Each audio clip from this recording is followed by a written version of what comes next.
On the morning of August 1st, 1966, shots ring out from the observation deck of the clock tower on the University of Texas campus. It marks the infamous beginning of the modern era of mass shootings in America. I'm Sarah Ferris, true crime podcaster. And I'm Catherine Schweit, the former head of the FBI's active shooter program. And you're listening to Stop the Killing. Hi, welcome to another episode of Stop the Killing podcast. I know you usually hear Sarah's voice at the opening of the podcast, but today I'm opening the podcast because I wanted to introduce you to some friends of mine. We talk so much about keeping people safe, keeping your employees safe, keeping your school students safe, but we don't often take an opportunity to talk about some of the other solutions that have hit the table or some of the other things that we want to try to do to help in the bigger overall plan of keeping people safe. Sometimes we touch on them like legislative things, but one of the things that I thought about that we never really touch on is we never talk about the technical solutions that are out there in my private world of my consulting. I work with companies that do a lot of production for technical solutions. You think about like door locks or access control or cameras or perimeter checks. These are technical things that you just count on every day to keep you and your family and your coworkers safe. But I don't know that we always know where they come from, how they come about, and which ones work better than others. So today I wanted to introduce you to two friends of mine, Ben Rushton, who is the CEO and founder of EZY, and joining us is the technical advisor who works with EZY full-time, Jason Devaherik. So I wanted to welcome Jason and Ben to our show. If you are watching them, you can see they're the two guys as opposed to me and Sarah. Welcome, guys. Thank you for having us. So when I say, what are technical solutions? Did I do an okay job of kind of describing what I mean? There are other things that are technical solutions? Yeah, I think it was a good introduction.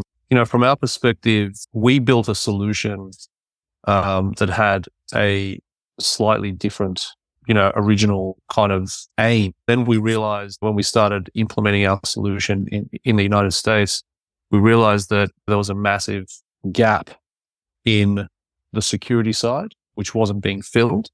So we built a couple of pitch decks to describe to people how our product can actually fill those gaps.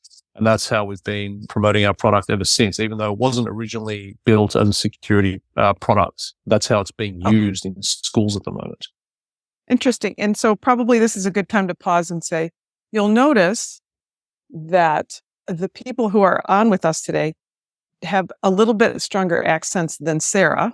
So if you could tell us, Ben, where are you guys from originally? How did you end up here in the States? Yeah, sure. So Jason and I are both from Melbourne in Australia, and we didn't meet until we were both working on a unrelated project in about 2018. And at that time, Jason was based in LA, I was based in Melbourne. But meeting through that project, we actually realized, talking about sort of growing up, we're only a couple of years apart in age, that we grew up in the same neighborhood.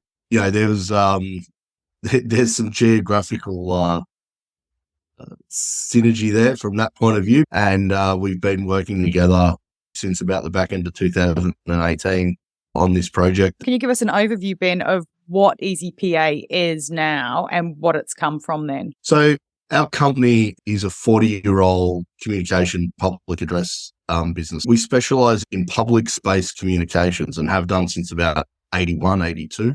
What that basically means is the projects that we worked on was things like bell timers in schools, the microphone system in Parliament House in the state of Victoria in Australia, distress alarms in Penkridge Prison, which was a maximum security prison in Victoria, and those types of projects, shopping centres and things like that. So as the tech revolution started to hit through the 2000s and into the mid 2010s, public address manufacturers that manufacture things like amplifiers and speakers and stuff like that, there was very little growth and very little R&D put into those types of products and very little development. And what we found is the products that we were able to access versus the needs of our existing clientele were no longer in alignment. So bringing Jason on, what that allowed us to do is then start to say, okay, how do we take the things that are important to our customers in terms of communication processes and things that they need to do on a daily basis and move them into a platform that they're now familiar with, that would work off their laptop or their phone or devices that you have in your hand every day in the modern workspace.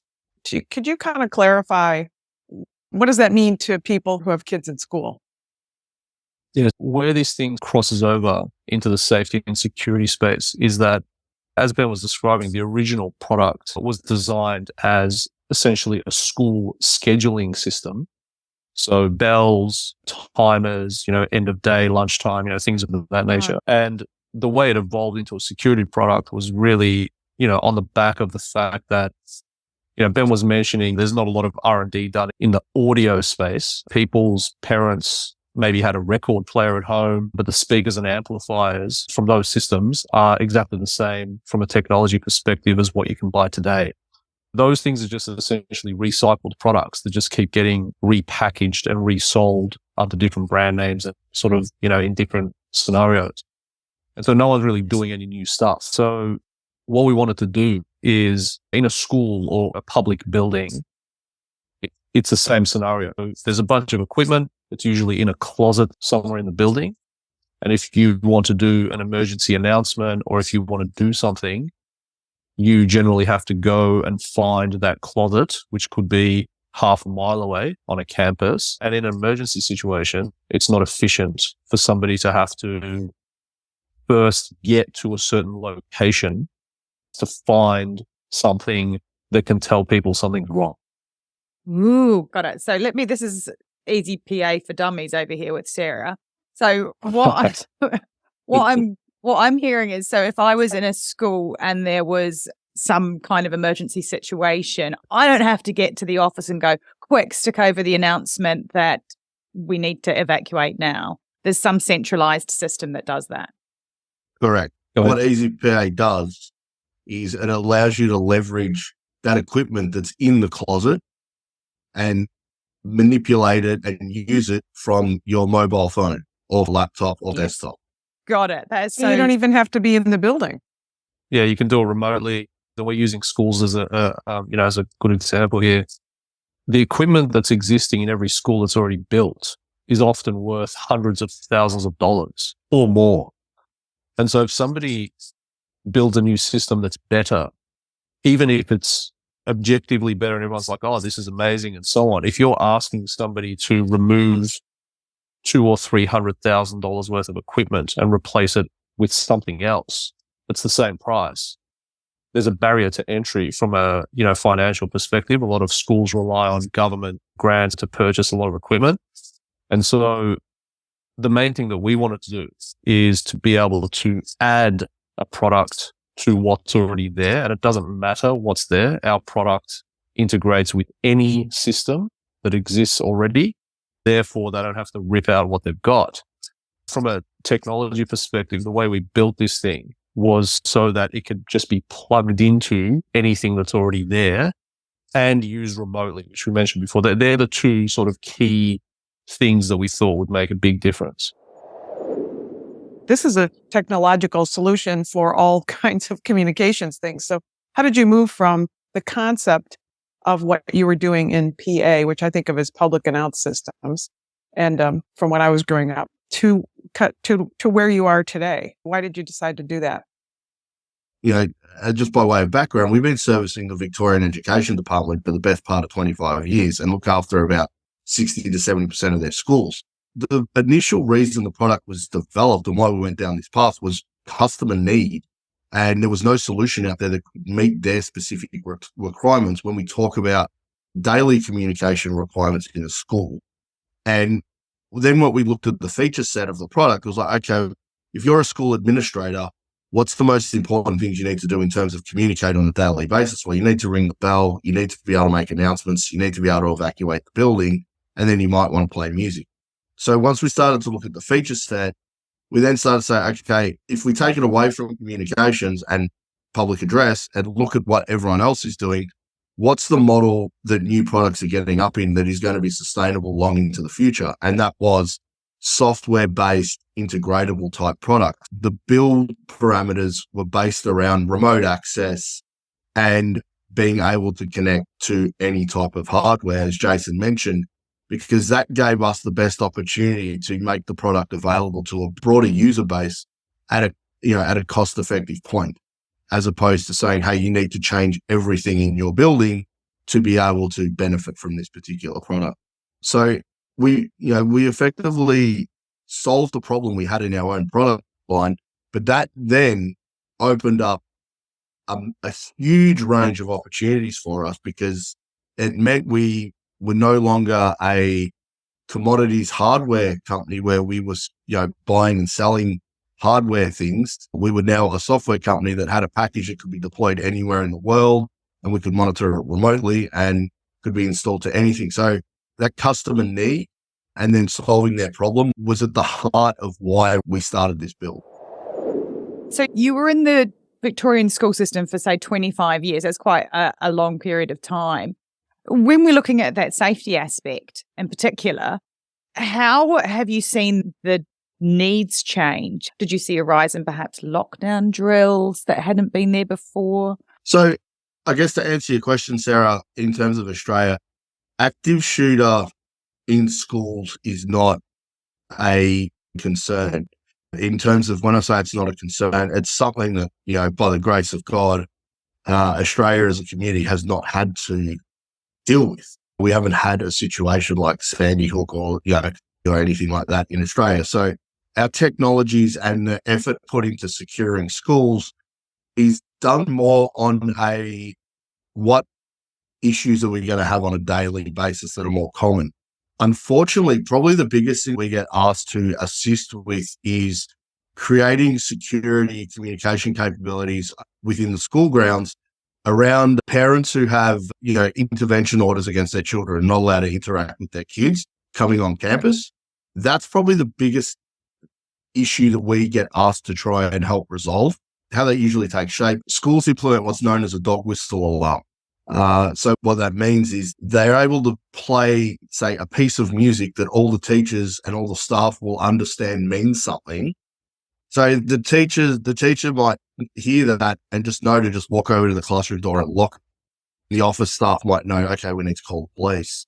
But, there's no stress put on students. There's no acknowledgement of anyone that's on the ground. Oh, I've been identified that I shouldn't be here. So they don't hit a panic mode or anything like that. So our product gives them the capability to do that from a mobile phone or from a remote location, which enhances what their capabilities are. It's always been there as an issue for them.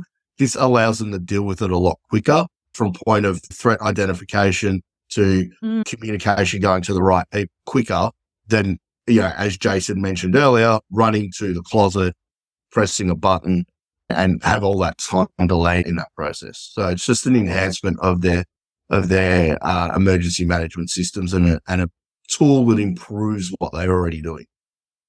I can think of a perfect example of that. All the teachers and even the parents who are hired to do playground duties, lunchroom duty, they're standing someplace. They're out on the playground, or, they're out on the school property, and they see somebody who is a problem. They could, if they have it on their phone, they could reach out without having to come into the school. Yeah. To your point, a teacher on playground duty, standing out away from building, away from infrastructure, now has a capability to communicate a medical emergency or something a lot easier to people on the grounds. So it's not just somebody showing up with a gun. It's all kinds of emergencies. Yeah. The incident of people showing up with a gun, which is the most probably severe example of an emergency that would happen on a school campus, it's quite rare in terms of if you think how many kids go to school globally on a daily basis. In terms of other emergencies like medical emergencies, that's probably the most common, or arguments and fights between children and things of that nature.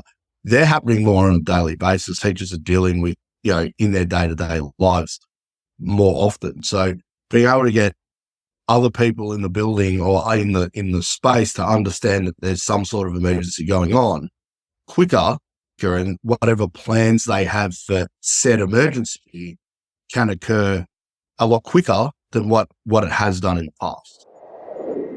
Why I love the product is there's so much hardware out there already. And we've had years of putting message boards up and PA systems in. And now we have cell phones and Wi-Fi. And there's so many different things. I just feel like the value in it is that it takes existing products and ties them together. That's what I see. Yeah, when we landed in the US and started looking at the United States market, we weren't looking at it from an active shooter perspective. That wasn't something that we set out to try and get involved in. As we started to interact more with people in educational communities, high schools, primary schools, colleges, we started to see a fair bit of overlap for our product. We don't and we never will claim to be a solution in that space. We believe that public address has a role to play in that type of scenario. The backbone of what our software is has implications in that space. Well, and I'll add that Sarah's heard me say this before, and why I'm so intrigued by and supportive of your product is that the success or failure of an emergency depends on communications. It's all Absolutely. Communications. How quickly law enforcement gets to someplace depends on the communications. How quickly people are cleared from an area depends on the communications. How quickly fire is notified depends on the communications. What parents know is communications. So to me, I love this concept, this effort that you guys have brought and you're pushing forward. Mm. Yeah, and I think the communication thread is critical because we've found a lot of people, and this is not specific to the US, it's the same in Australia as well in Europe, whereby people who have traditionally been in this space, they are essentially analog hardware people. They were built to do one specific thing. They can't be changed, modified, integrated into something else, or they don't have any software. It's a physical thing that does a physical thing. And so a lot of schools were built 30 years ago or 50 years ago or even 20 years ago. And the things that are in them, they do what they were supposed to do reasonably well, but they can't do anything else and they can't react to modern threats or the way things happen in this day and age. The biggest limitation was the one we touched on earlier in the discussion about having a physical location that someone has to go to activate anything. In the modern day, if there's an emergency, you don't have the time or luxury of being able to run down 15 corridors and into a closet that might be locked behind a room and then figure out what you have to do. But from an integration perspective, what we found was every company does their own thing. There are a lot of good companies making good products, but they do their specific thing very well and they don't care about what else is part of the system or the network. So what you have is products that do one thing, but can't tell another product to do its thing down the line. So you've got all these stovepiped activities. And if you take emergencies out of it, that probably is okay. But when you talk about emergencies, systems need to talk to each other and none of those systems talk to each other. So there's all these gaps. You know, I'll give you a real life example. These days, we've noticed a proliferation of, say, gunshot detection systems, which are becoming very popular. We've personally come across maybe 8 or 9 companies who do that. There's probably another 20 or 30 that we haven't talked to directly. But the ones that we've seen, they actually work really well. We've tested a lot of them. And if there's a gunshot, they will detect a gunshot. And of course, if you are the product people designing that product in those companies, well, your primary aim is to detect a gunshot. So there's nothing wrong with that. But when that goes into a school environment, the thing that no one takes into account at the moment is that, okay, I'm going to put a gunshot detector in a school. And if you're the person at the school purchasing that system, you're thinking this is going to solve all my problems. The missing link at the moment is that thing will pick up a gunshot and it'll pick it up accurately. The issue actually stems from what happens next. That's the problem. So these things will pick up a gunshot and then it sends an email to a bunch of people who are on some list from some period of time. who's on the list, who made the list, when did they make the list, is anyone on that list in the school at that moment? There's about, 20 things that you could come up with of why that system would not work from a process perspective and a communications perspective. It has nothing to do with the quality of the product. Yeah, the product works great. But what happens next is the problem. And, what we discovered is that initially, without meaning to do so, our system actually solves that problem. And so once we discovered that our system solves that problem, we've been, knocking on doors at schools saying, hey, you guys should implement this system. If you're a school administrator and you've got the gun detection system in the school, can EZPA then implement and integrate with that gun system? That's exactly what happens. Yeah. It'll plug into a gunshot detection system. Mm-hmm. And then the school or whoever's operating our system can decide what happens next. They're not going to decide to send emails. I can guarantee you that. You can decide what happens if the gunshot detection system detects a gunshot. So you can say, send text messages out to these 25 people. But the most important thing that we can allow them to do is not actually emails and phone calls and texts, even though it can do all that. But the most important thing is that you can notify people from an audible perspective in the building that has the problem.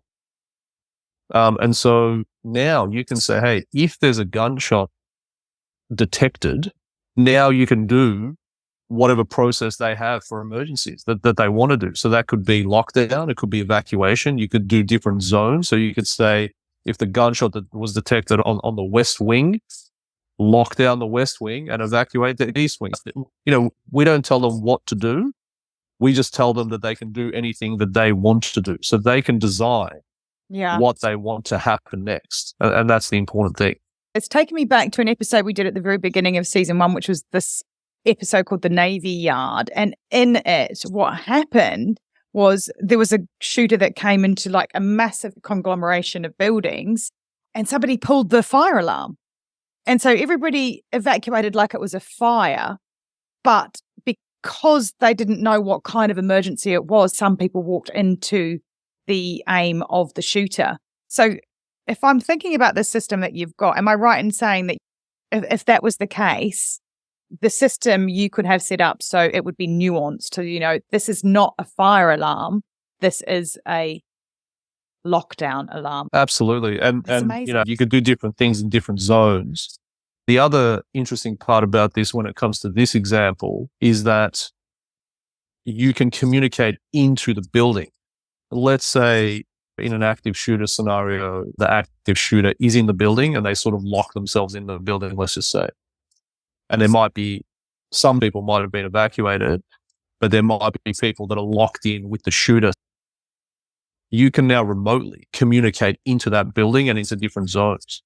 So if they know where the shooter is, they can tell specific rooms or areas to do something different. Again, we're just giving them the ability to do whatever it is that they want to do remotely. So from outside the school, you can shoot audio into the school. You can even, sort of talk to the shooter if you wanted to. I'm not saying necessarily you want to do that, but it just gives them the ability to do all of these things. The ability to communicate with the shooter inside is super valuable to law enforcement. We send little phones on, rocket cars into rooms to try to get phones to people and keep the law enforcement officers safe so we can talk to them.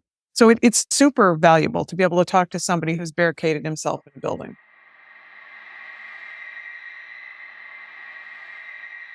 I guess the key differentiating piece of our architecture compared to other systems in the school security space is being able to take software-based products and integrate them with hardware-based products of any age. So when Jason mentions the gunshot sensor, that's a hardware component, but it has a modern software piece to it. They rely on someone else to integrate that, say, to the PA system. So if a school, for instance, wanted to have a gunshot sensor installed and they wanted that gunshot sensor to trigger the emergency evacuation alarm on the PA system when it went off, that product, that gunshot sensor, any brand, would not be able to do that without a link between the 25-year-old public address system and the gunshot sensor. So we're that link between the communication systems that are existing to give them integration capability. So that covers off a broad suite of security type products, from door locks to gunshot sensors to panic buttons, coming in terms of sensory devices. And then on the way out, things such as mass notification systems like text, automated phone systems that connect into 911 call centers, and things of that nature. So there's the inbound input threat detection stuff that we integrate to. There's the action that you want to happen in the building on, say, existing signage, existing public address systems. And then there's the outbound notification you want to happen. We're the link between all those products and all those different systems. And our system is very agnostic in terms of, as long as the products that they have allow integration, we're able to integrate them and make them behave like one network system. That's what is so unique about our product. And that is, what we believe makes it valuable in an emergency situation. Do you think of yourselves as just a company that helps schools or businesses link their systems together in an emergency or in a shooting situation? Or do you think of it beyond just an emergency? That's a good question. So one of the things that we sort of believe in, I guess, is if you're just going to implement a product for an emergency situation, chances are it's not going to be used. And when you have a community that has a high turnover of people, which a school's a really good example of that, because teachers get moved, yearly administration staff come and go, you have a lot of temps. What happens is the training that's put in at the time that the product goes in is trained to a particular subsect of that community. It might be administration staff or a security officer or whatever it is. And then there might be some periodical training that's done, but usually that training falls by the wayside. And, if you fast forward 5 years down the track, what we do notice, okay, what systems have you got? Oh, we got this, but no one knows how to use it, right? Or there's a big manual that's covered in dust sitting in a drawer somewhere, which shows them how to use it. The issue we see with that is if you're not familiar with the system at all, or worst case scenario, you don't know it exists. Best case scenario, you know how it exists, but you're not really confident how to use it. When you're in a heightened state of panic because there's something going on, like a medical emergency, active shooter, or whatever it is, your subconscious to go interact with that system to be a tool that's going to work for you, you're probably not going to go to it because you don't trust it and you're not using it. One thing that I've maintained, and Jason, Jason's been instrumental in driving, is ensuring that we keep features in our product that are relevant to day-to-day operation. So why do you need to interact with this system beyond being an emergency? So the fact that it has your bell schedules in there, the fact that you can use it as a music player, the fact that you can use it to make announcements, means that you're going to use it on a daily basis. So the more familiar you are with using something, when you're in an emergency, you will go to it first. And if it is able to touch on all those other things, it all lands at the same place, then really it lands you into your policies and procedures quicker and always get you to the same place, as opposed to the stovepipe type systems that only come into play during a particular type of emergency. That is what we believe is very, very important in developing the software. There is an ease of use and there is a need of use. So people who are involved in schools, what should they be asking? Give me just like 2 questions they should ask from a technical solution standpoint, whether they're headed in the right direction. Sure. First question is, what systems do I already have? And how can I implement them to make my school safer before I go out and buy anything else? So if you don't understand what you already have and how it works, you shouldn't be adding anything to it. So find out if it needs to be replaced or if it's been used correctly. So for instance, if you have a public address system, but you're not using it in an emergency evacuation, well, why not? Well, can we use it? What if we do use it, what does that mean? I think the one that I would ask to add would really be for the district to ask the new providers of their new, so if they're trying to in the market for a new product, whatever that product is once you install this new product, in my building, will it integrate with everything that I already have? There's a difference between we can integrate and when we leave the job, it will be integrated. They're two totally different things, because some of these systems are theoretically expandable, but they haven't done the integration work. So they get past that question by saying, yes, it's possible, but not committing to actually doing the integration. So all of these things have to be installed, right? And so the question is really about, okay, I'm going to purchase this thing today. You're going to install it next week. And when you finish the installation, it will be integrated into the rest of my system. I feel like at this point I should say, Ben, where can people find you? Yeah, so you can find us at www.ezypa.com. All our information's on the website. You can request a demo. We do Zoom-based demonstrations to people on how the software works. We have resellers in, I think, now 12 states around the United States where our product is available. They're all also on our website. The product is quite readily available. No huge wait times on delivery or installation. We can accommodate you pretty quickly. I love that you are a solution-oriented company and you are interested in immersing yourselves in finding the best solutions for a school system, not just for a shooting situation, but for the child on the playground who breaks a leg, a person who comes onto the campus who shouldn't be there, or a teacher who has their own emergency, and the regular things like the bell systems and the announcements and everything. It's kind of a one-stop shop. So I love your product. I'm all supportive of it. Well, we appreciate that. If people visit our website, they will see we have integration partners that we work with, other products and companies that have the same philosophy as us when it comes to school security. We've got some great holistic solutions in terms of delivering an outcome for a district.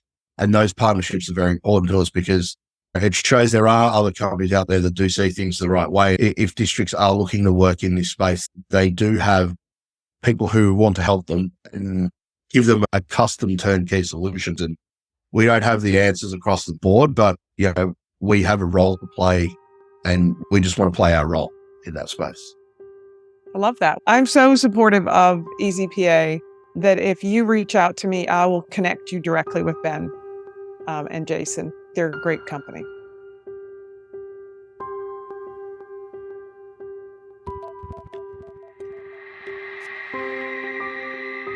Thanks for listening. And if you want to know more, Catherine's book, Stop the Killing, is out now. For more details, go to catherineschweit.com. Please consider also supporting our independently made podcast. It's simple to do. Go to patreon.com/Stop the Killing. And for as little as the price of a latte a month, you can be part of the solution to stop the killing. Patreon rewards range from official do-gooder status to ad-free episodes, autographed books, and opportunities to connect with us directly for your business, school, church, or even just a book club chat. But just knowing that you are part of a movement that has the power to make your community safer, well, that's got to taste better than a skinny cappuccino any day. So please head to patreon.com/Stop the Killing now and polish off your do-gooder halo and make sure to include your name so we can give you a shout out. This podcast is a community podcast production. That's con with an N. If you want more content, then head over to Community Podcast at Instagram, where you'll find trailers on more binge-worthy true crime, like the award-winning podcast Conning the Con. And check out our show notes for all the links mentioned. Finally, if you want one takeaway action that you can do right now that can help make our community safer, please share, rate and review this podcast wherever you listen. Everybody needs to know that they hold the keys to see something and say something. Together, we can stop the killing. It's one of those things you hope never happens, but you better train for it because it will happen, and it will happen in places you wouldn't expect. Be ready for it.